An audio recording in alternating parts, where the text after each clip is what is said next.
ada masalah. Mental kena, pasti kena. Tapi dibandingkan dengan orang-orang yang barangnya diperlihatkan pada laki-laki dan disebar di media sosial, lebih beratan mental mereka.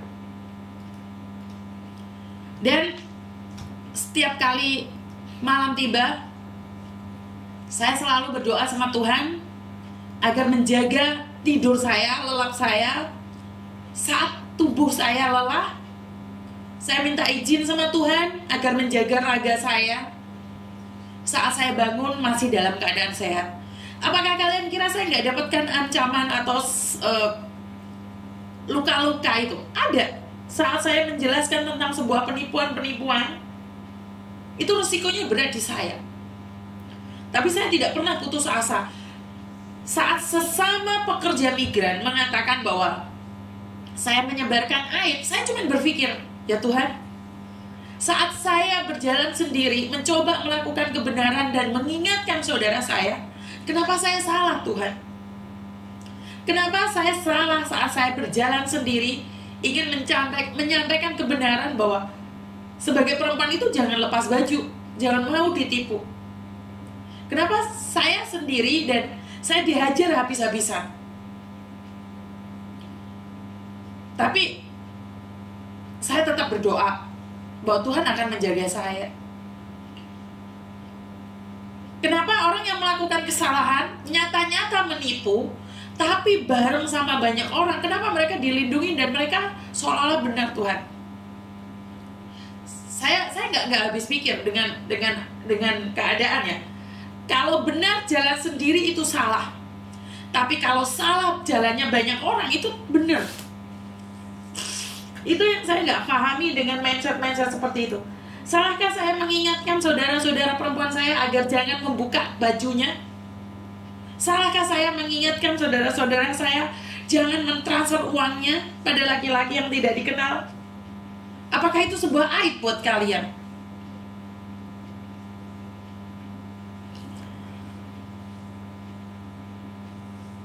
Tapi saya tetap akan berjuang dengan cara saya.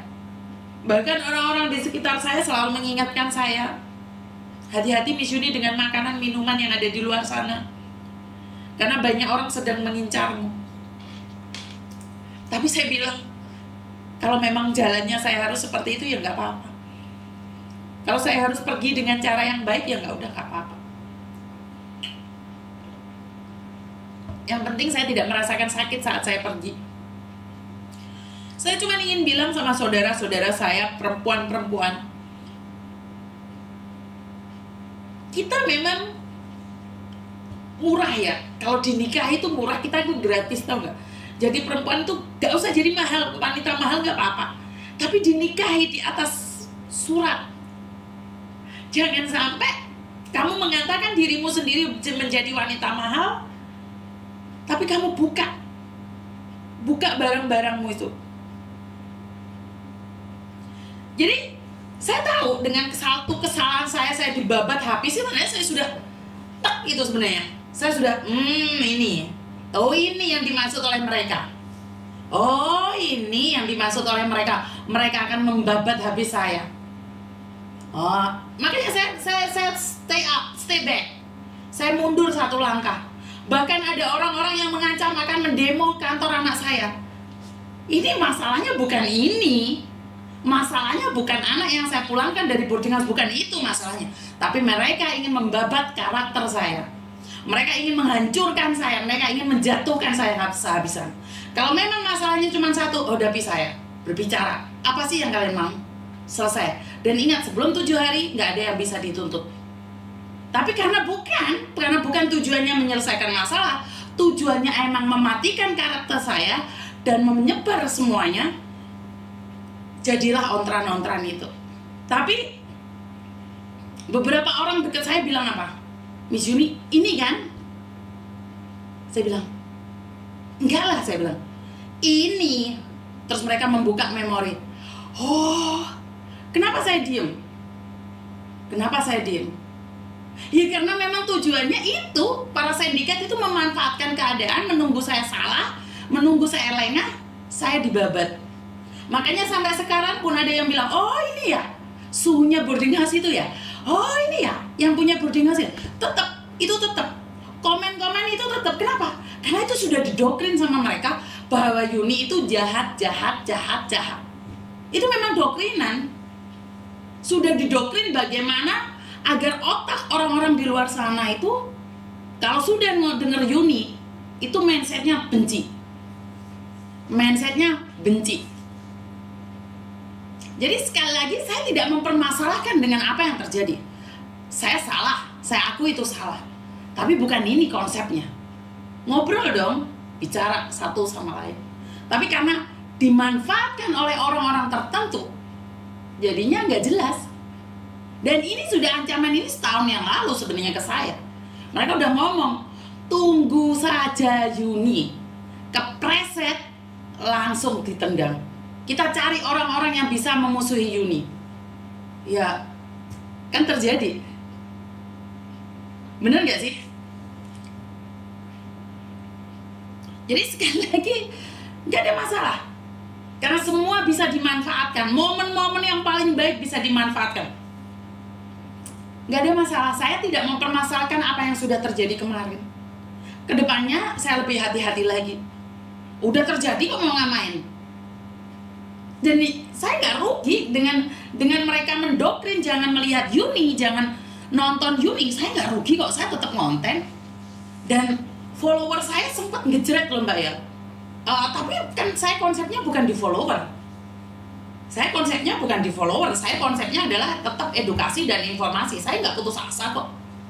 Jadi saya tetap semangat. Jika tujuan saya hanya buat konten dan mereka mengatakan saya penggiat, sejak kapan saya punya label penggiat? Saya tidak ada label penggiat. Saya yang ngumpulin orang-orang tersebut. Saya yang memberikan absen-absen itu. Terus tiba-tiba saya dikatakan adalah seorang penggiat dan harus keluar dari grup penggiat. Saya nggak pernah ikut penggiat-penggiat. Saya dari dulu 20 tahun yang lalu saya sendiri. Baru kemarin aja saya diakui. Terus saya tidak mempermasalahkan itu. Kenapa waktu datang ke tempatnya Kick Andy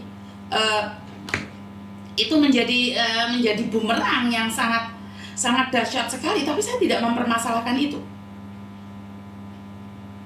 Saya tidak mempermasalahkan saya di Kick Andy itu. Kenapa? Mereka banyak sekali menanyakan kenapa saya bisa di Kick Andy. Halo, saya jelaskan. Tidak ada yang ujuk-ujuk. Ya teman-teman ya, tidak ada yang ujuk-ujuk. Saya cuma ingin jelaskan. Sebelum saya datang, Mbak Ika terima kasih yang sudah nyawer ya. Terima kasih sekali. Saya diundang oleh Kick Andy itu saya tidak ujuk-ujuk. Karena kebetulan ada beberapa timnya Kick Andy itu ada yang saya bantu. Jadi saya tuh kenal Kick Andy itu nggak ujuk-ujuk Mbak. Nggak.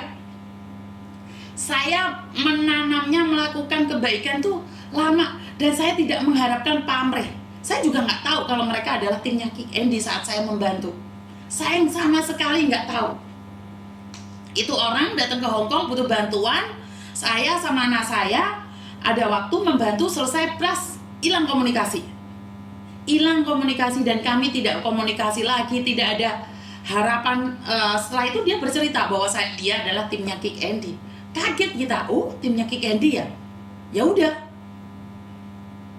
itu aja.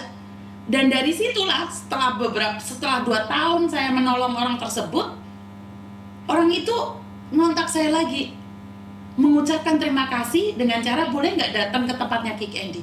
Itu loh saya kenal Kick Andy. Jadi orang ujuk-ujuk kowe iki ketemu Kick Andy Mbak Indah terima kasih sawerannya. Enggak kayak gitu konsepnya. Walaupun ini loh, ada orang yang lebih pintar daripada Yuni, ada orang yang lebih cerdas daripada Yuni.